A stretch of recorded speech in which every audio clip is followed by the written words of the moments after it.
dan Allah menciptakan mereka karenanya, karena tauhid. Sebagaimana Allah berfirman, wa ma khalaqtul jinna wal insa illa liya'budun. Tidaklah aku ciptakan jin dan manusia kecuali untuk beribadah. Kalimat liya'budun memiliki dua makna. Artinya,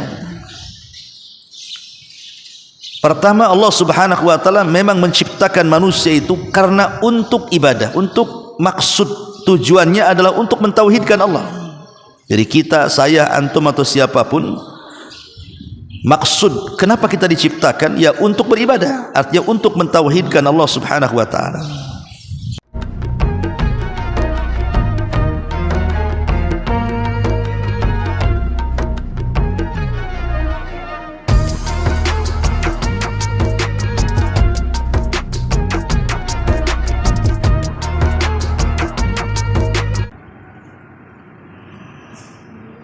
Coba buka kitab Ushul Tsalatsahnya. Bismillahirrahmanirrahim. Alhamdulillah wassalatu wassalamu ala Rasulillah wa ala alihi wa sahbihi wa mawalah wa la hawla wa la quwata illa billahi wa ba'du. Lanjutkan kajian Ushul Tsalatsah dan kita masuk pada perkataan pengarang. Qala al-muallifu rahimahullahu ta'ala, i'lam arsyadakallahu li ta'atihi anna al-hanifiyyata millata Ibrahim an ta'budallaha wahdahu mukhlishan lahud-din wa bidzalika amara Allahu jami'an nas wa khalaqahum laha kama qala Allah Ta'ala wa ma khalaqtul jinna wal insa illa liya'budun wa ma'na ya'budun yuwahidun wa a'zamu ma amara Allah bihi at-tauhid wa huwa ifradullahi bil ibadah wa a'zamu ma naha anhu syirku wa huwa da'watu ghairihi ma'ah wa dalilu qauluhu ta'ala wa'budullaha wa la tusyriku bihi syai'an. I'lam, ketahuilah, arsyadaka, semoga dirimu mendapatkan petunjuk Allahu dari Allah li ta'atihi, untuk senantiasa mentaatinya. Annal hanifiyata, sesungguhnya kalimat hanifiyah, millata Ibrahim, dia adalah agama Ibrahim. An ta'budallaha wahdahu mukhlishan lahuddin, dan agama Ibrahim itu an ta'budallah, engkau beribadah kepada Allah, wahdahu, hanya semata-mata dia saja, mukhlishan, dengan mengikhlaskan lahu padanya, ad-dina, ketaatan.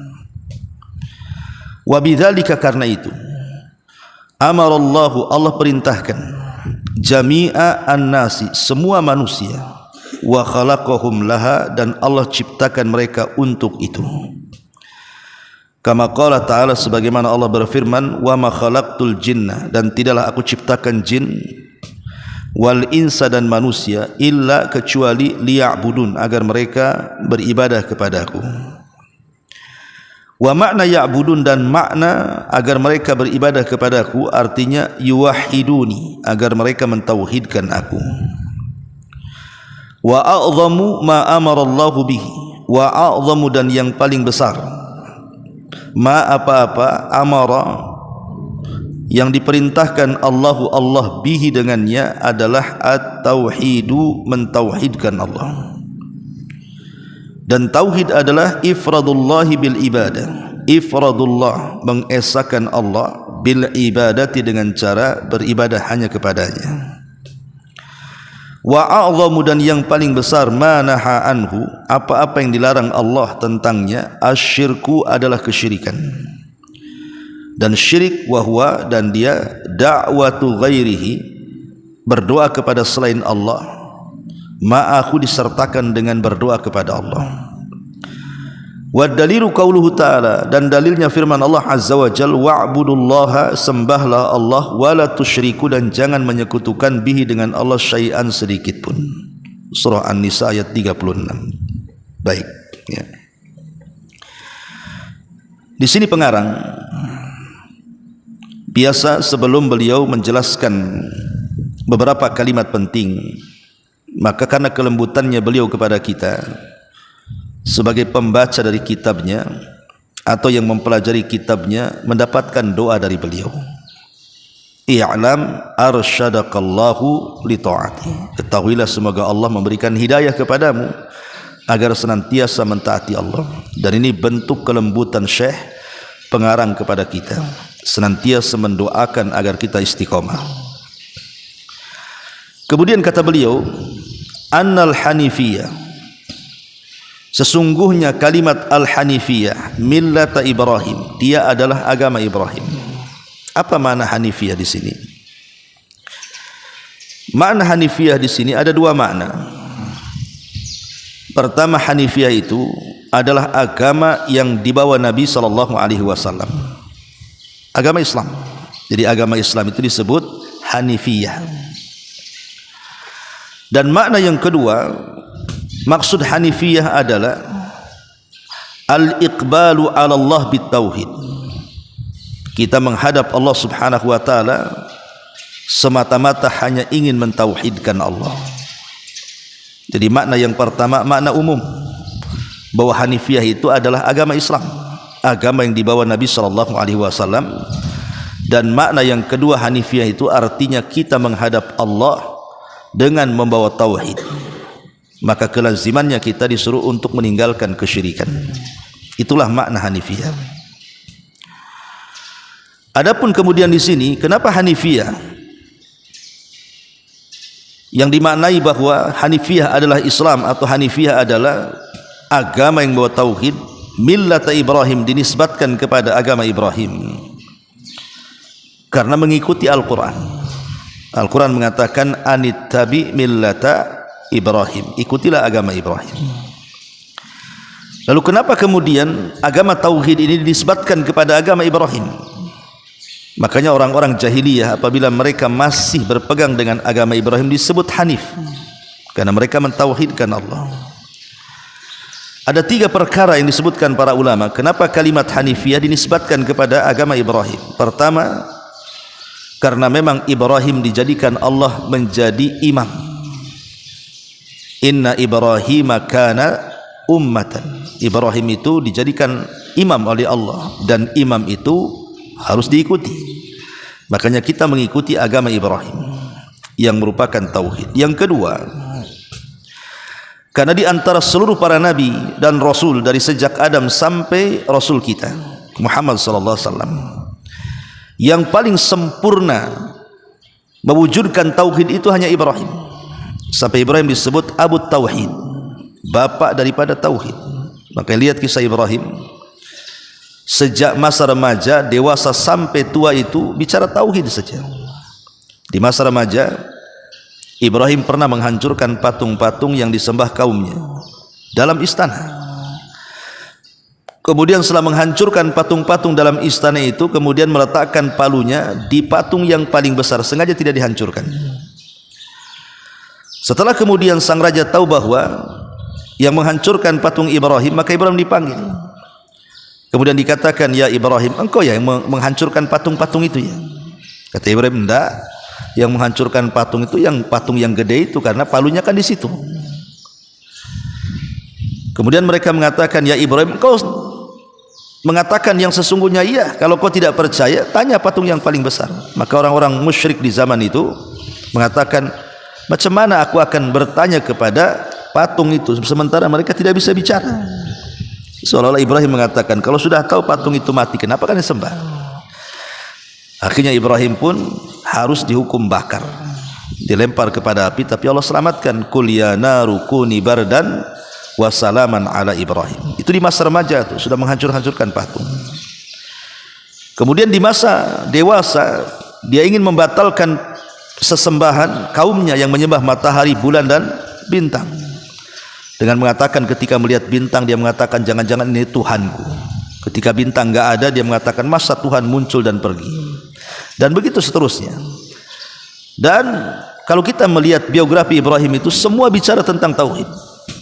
Lah karena Ibrahim itu adalah manusia yang paling sempurna menerapkan tauhid, makanya wajar kalau Al-Hanifiyah itu agama yang mengacu kepada tauhid dan berpaling dari kesyirikan itu dinisbatkan kepada agama Ibrahim, karena dia satu-satunya nabi yang menyempurnakan atau paling sempurna ketika menerapkan tauhid. Dan yang ketiga, wajar kalau Hanifiyah itu dinisbatkan kepada agama Ibrahim. Kenapa demikian? Karena nabi itu kan keturunan Ibrahim. Nabi itu jalurnya kalau mau diurut itu sampai kepada Ismail, dan Ismail itu putra Ibrahim. Maka sudah selayaknya cicit daripada Ibrahim meneruskan dakwah Ibrahim. Maka disebut Hanifiyah itu adalah millahnya, agamanya Ibrahim alaihissalam.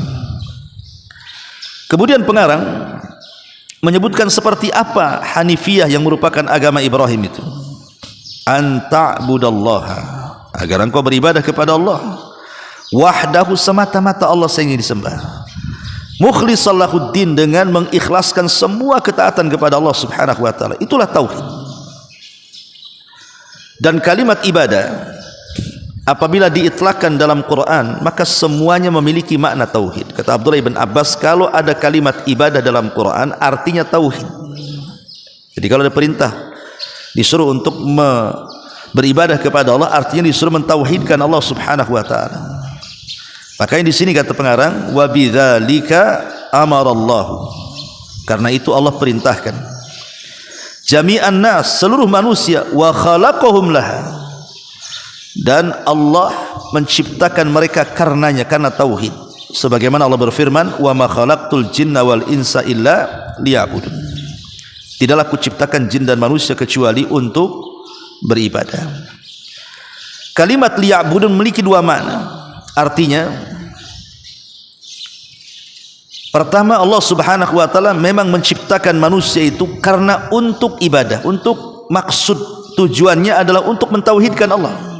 Jadi kita, saya, antum atau siapapun, maksud kenapa kita diciptakan ya untuk beribadah, artinya untuk mentauhidkan Allah subhanahu wa ta'ala. Dan yang kedua maknanya, secara lazimnya ketika kita diciptakan untuk mentauhidkan Allah atau untuk beribadah kepada Allah, maka secara otomatis kita diperintahkan untuk mentauhidkan Allah subhanahu wa ta'ala. Dan ini dakwah semua para nabi. Jadi dakwah semua para nabi itu mendakwahkan tauhid sejak zaman Nuh, kemudian Ibrahim, Musa, Isa, Syu'aib, Hud, dan semua para nabi termasuk Nabi kita Muhammad sallallahu alaihi wasallam. Dakwah yang pertama kali didakwahkan kepada umatnya adalah sembahlah Allah dan jauhi sesembahan selain daripada Allah subhanahu wa ta'ala alias tauhid. Makanya Allah berfirman, walaqad ba'atsna fi kulli ummatir rasulan an i'budullaha wajtanibu taghut, dan tidaklah kami utus pada tiap-tiap umat ini seorang rasul, tugas mereka menyerukan kepada manusia sembahlah Allah dan jauhi sesembahan selain daripada Allah. Jadi semua dakwah para nabi itu mendakwahkan tauhid. Bahkan tujuan diturunkan kitab-kitab langit, mulai daripada Suhuf, kemudian Taurat, kemudian Zabur, kemudian Injil, kemudian Quran. Tujuan diturunkan kitab-kitab langit ini dalam rangka mengajak manusia ke dalam tauhid. Bahkan kenapa sampai ada jihad dalam Islam itu, sampai perang gitu ya, sampai bunuh-bunuhan antara Islam dengan orang-orang musyrik kafir di zaman Nabi, dengan hampir 27 peperangan kurang lebih. Ya, kadang menang kadang kalah, tapi kebanyakan perangan itu menang. Tapi tidak semua peperangan itu berhadap-hadapan menumpahkan darah. Ada yang damai dan begitu seterusnya. Tapi inti daripada disyariatkan jihad, kenapa sampai terjadi perang? Karena menegakkan tauhid. Ya, li'i'la'i kalimatillah, untuk menegakkan kalimat Allah, maksudnya kalimatut tauhid. Maka disyariatkan jihad. Ya, jadi kalau ditanya kenapa kok Islam itu disyariatkan jihad?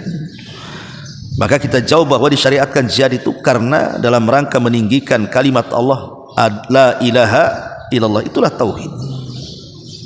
Jadi tegaknya langit, tegaknya bumi, diciptakan manusia dan jin semua karena mentauhidkan Allah Subhanahu wa taala. Wa ma khalaqtul jinna wal insa illa liya'budun. Artinya illa liwahidun, kecuali agar mereka mentauhidkan aku.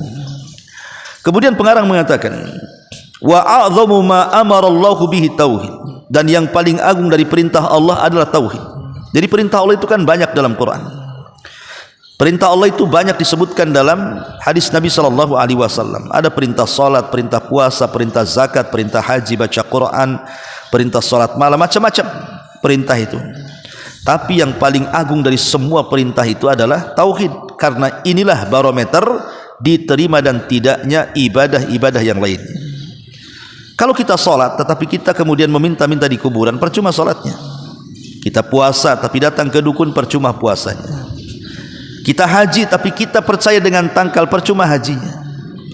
Ibadah apapun menjadi percuma, tidak berpahala, tidak diganjar, tidak dibalas kalau dia tidak mentauhidkan Allah Azza wa Jalla.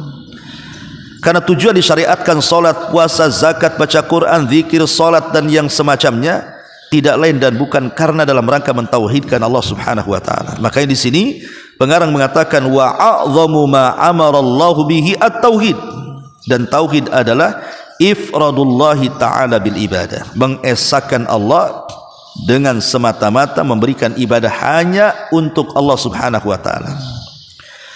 Jadi ketika ibadah kita diberikan kepada Allah, berarti kita sedang mentauhidkan Allah. Tapi kalau ibadah itu diselewengkan kepada selain Allah, berarti kita sedang melakukan lawan daripada tauhid, kesyirikan. Karena ibadah itu tidak boleh diberikan kecuali kepada Allah. Ketika kita solat, maka jangan solat kita diberikan kecuali kepada Allah. Ketika kita menyembelih binatang, baik kurban, akikah atau apa namanya, maka tidak boleh kita menyembelih kecuali karena Allah. Bahkan hidup dan mati kita juga diberikan kepada Allah. Makanya Allah mengatakan kul innas salati wa nusuki wa mahyaya wa mamati lillahi rabbil alamin. Katakan salatku, penyembelihanku, hidupku dan matiku aku serahkan kepada Allah. Artinya mentauhidkan Allah Subhanahu wa taala. Kemudian kata pengarang wa a'dhamu ma naha anhu asyirku, dan yang paling besar yang Allah larang dalam Quran dan sunnah Rasul adalah kesyirikan. Tidak ada dosa yang lebih besar melebihi syirik. Ya. Dosa itu banyak kan, berzina dosa, mencuri dosa, membunuh dosa, merampok dosa, korupsi dosa, ghibah dosa, dusta dosa, semua dosa itu banyak. Tetapi dari semua dosa yang dilarang itu, yang paling besar syirik. Sebab dosa-dosa selain syirik itu masih dapat ampunan, tergantung kehendak Allah apakah diazab atau tidak. Tapi kalau dosa itu sampai ke level syirik, itu sudah tidak ada ampunan lagi. Kalau dia mati di atas kesyirikan dan syiriknya syirkul akbar, dipastikan masuk neraka dan tidak pernah keluar di neraka. Tapi dosa-dosa yang lainnya masih ada ampunan di bawah kehendak Allah. Kalau Allah mau masukkan ke neraka, dicuci kemudian dimasukkan ke surga. Kalau Allah mau enggak perlu masuk neraka, langsung masuk surga, kan begitu. Dari sini Allah Subhanahu wa taala berfirman, innallaha la yaghfiru an yushraka bihi wa yaghfiru ma duna dzalika liman yasha. Allah itu tidak akan mengampuni dosa orang yang menyekutukannya, tapi mengampuni dosa selain itu, maksudnya selain kesyirikan. Masih Allah berikan ampunan. Karena kalau orang melakukan syirik sampai syirik akbar di dunia saja sudah keluar dari Islam. Di dunia saja amalannya semua hapus, tidak ada yang tersisa. Lain asyrakta la yahbatanna amaluka. Kalau engkau melakukan kesyirikan ya Muhammad, hancur lebur amalanmu. Dan kalau dia mati di atas kesyirikan, dia mati su'ul khatimah. Dan di akhirat dia akan masuk ke dalam neraka dan tidak punya kesempatan masuk surga. Dan dia dikekalkan di dalamnya selama-lamanya. Makanya di sini pengarang mengatakan seagung-agungnya yang dilarang Allah adalah kesyirikan, karena itu sebesar-besarnya dosa, min akbaril kabair. Kemudian beliau contohkan wa huwa da'watu ghairihi ma'a. Kesyirikan adalah ketika kita meminta kepada selain Allah dan disertakan Allah di situ.